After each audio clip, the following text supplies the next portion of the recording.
Hello friend, पहले मैं अपने माधव जी को राधे राधे, फिर आप लोगों को राधे राधे। तो आप लोग कैसे हैं ज़रूर बताएंगे।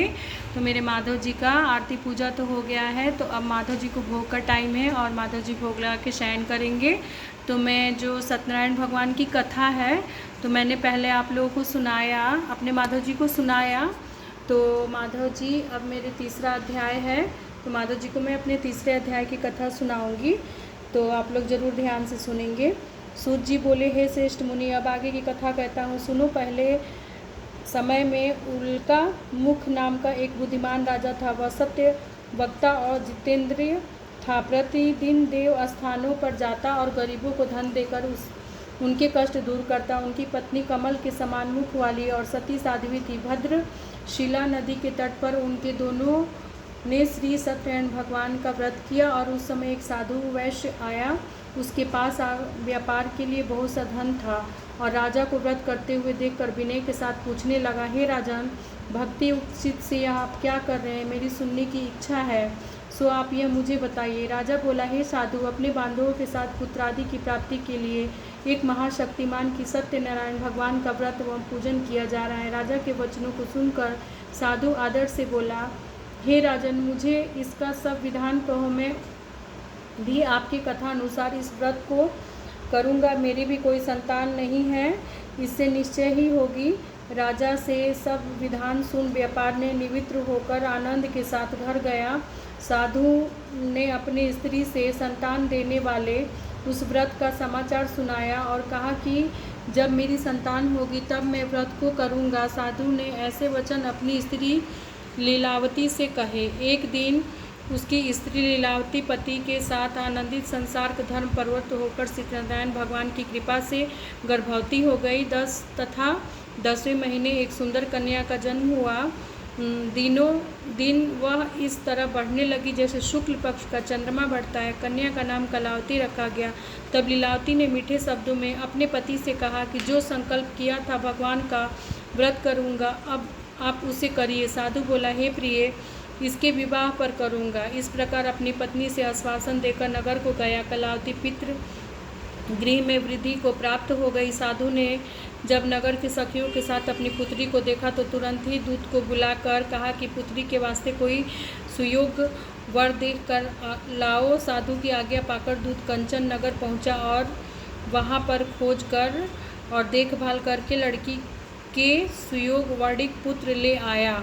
उस सुयोग लड़के को देखकर साधु ने अपने बंधु बांधवों सहित प्रसन्न चित्त अपनी पुत्री का विवाह उसके साथ कर दिया, किंतु दुर्भाग्य से विवाह उसके समय भी उस व्रत को करना भूल गया। तभी श्री भगवान क्रोधित हो गए और श्राप दे दिए कि तुम्हें दारुण दुख प्राप्त होगा।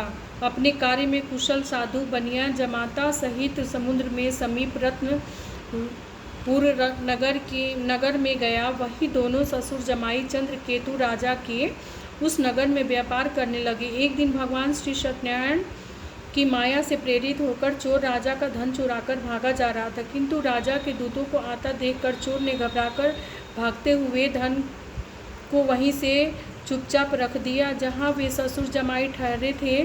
तब दूतों ने उस साधु वैश्य के पास राजा के धन को रख दिया तो दोनों को बांध कर ले गए और प्रसन्नता से दौड़ते हुए राजा के समीप जाकर बोले कि यह 2 चोर हम पकड़ लाए हैं, देखकर आज्ञा दे। तब राजा आज्ञा से उनके कठिन करवास में डलवा दिया, उनका धन छीन लिया। श्री सत्यनारायण भगवान के श्राप द्वारा उनकी पत्नी भी घर बहुत दुखी हुई और घर पर जो धन रखा गया था चोर चुरा कर ले गए। शारीरिक मानसिक पीड़ा तथा भूख प्यास से अति दुखी अन्न को चिंता में कलावती ब्राह्मण के मानसिक पीड़ा घर गई।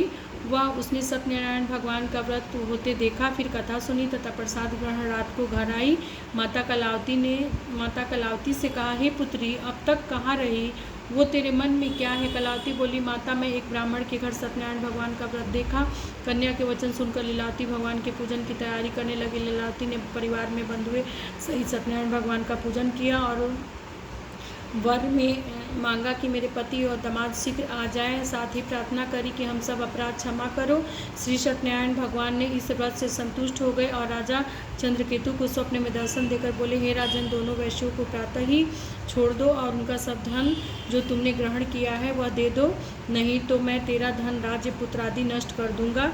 राजा से ऐसे वचन कहकर भगवान अंतर्ध्यान हो गए। प्रातःकाल राजा चंद्रकेतु के सभा में अपना स्वप्न सुनाया। फिर दोनों ने बड़ी पुत्रों को कैद से मुक्त कर सभा में बुलाया। दोनों ने आते ही राजा को नमस्कार किया। राजा मीठे वचनों से बोले, हे महानुभावों, भावुवश ऐसा कठिन दुख प्राप्त हुआ, अब तुम्हें कोई भय नहीं। ऐसा कहकर राजा ने नए नए वस्त्र आभूषण पहनाए तथा उनका जितना धन लिया था उससे दूना धन देकर आदर विदा किया। दोनों वैश्य अपने घर को चल दिए। तो तीसरा अध्याय पूरा हुआ फ्रेंड। सबको सत्यनारायण भगवान की कथा का लाभ उठाना चाहिए। तो जो चतुर्थ अध्याय है तो मैं अगले वीडियो में आप लोग को सुनाऊंगी। तो आप लोग कथा का फल बहुत अच्छा होता है, तो आप लोग माधव जी को कथा बहुत सुनाया करिए। अभी पितृपक्ष चल रहा है तो आप लोग माधव जी को अच्छी अच्छी कथा, श्लोक ये सब सुनाने में अच्छा लगता है माधव जी को। तो मेरा इस वीडियो को ज़रूर लाइक कमेंट करेंगे और अगर कुछ गलत हुआ होगा तो सपोर्ट भी करेंगे। सबको राधे राधे। श्री हरिवंश।